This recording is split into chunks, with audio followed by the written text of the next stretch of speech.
La ville allemande de Riesa, dans le Land de Saxe, a vu défiler tôt ce samedi matin des manifestants de gauche, pour la plupart rassemblés contre le racisme et la division, alors que le congrès du parti AfD tentait de se réunir pour formuler des objectifs politiques en vue des élections. Selon diverses estimations, le nombre de manifestants s'élève à environ 10 000.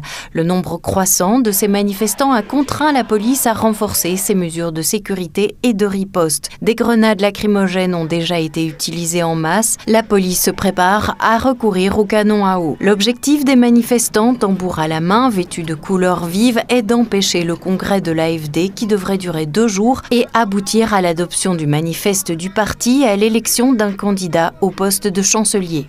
Ce matin, des centaines de personnes sont descendues du train express régional RE50 à Riesa et ont envahi la petite ville de 29 000 habitants de Saxe. Leur objectif est d'empêcher le congrès du parti AfD.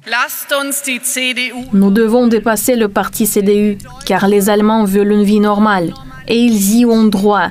Ils veulent du travail, ils veulent la sécurité, ils veulent la prospérité, ils veulent pouvoir vivre du fruit de leur travail, fonder des familles et se construire une existence. Ils veulent la sécurité dans nos rues, et ils veulent une bonne éducation pour leurs enfants.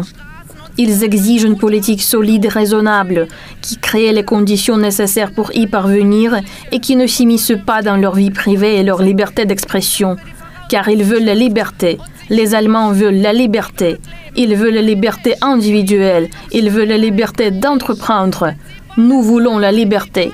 Le parti d'opposition AfD critique les politiques économiques, migratoires et étrangères du gouvernement allemand. Elon Musk, entrepreneur américain, est désireux de faire de la politique, a exprimé personnellement son soutien direct au parti et à sa coprésidente Alice Weidel. Selon lui, si le peuple allemand ne choisit pas l'AfD, rien ne pourra sauver le pays. Ces déclarations publiques ont provoqué une tempête d'indignation au sein de la gauche et effrayé les autorités en place tant à Berlin qu'à Bruxelles. N'ayant aucun moyen de pression sur Alice Weidel et sa cote de popularité croissante, l'euro-bureaucratie n'a plus peur d'intimider la population avec une éventuelle annulation des élections. Et pour l'instant, gardons notre sang-froid et faisons appliquer nos lois en Europe lorsque celles-ci risquent d'être circonvenues et elles peuvent, et si on ne les applique pas, conduire effectivement à des interférences. On l'a fait en Roumanie, il faudra évidemment le faire si c'est nécessaire en Allemagne. L'AfD lance sa campagne pour les élections du 23 février lors du congrès à la suite de l'effondrement de la coalition du chancelier Olaf Scholz, confirmé comme candidat à la chancellerie du Parti social-démocrate SPD. Le groupe nationaliste et anti-immigration est actuellement en 2e position dans les sondages derrière le parti conservateur CDU-SCU.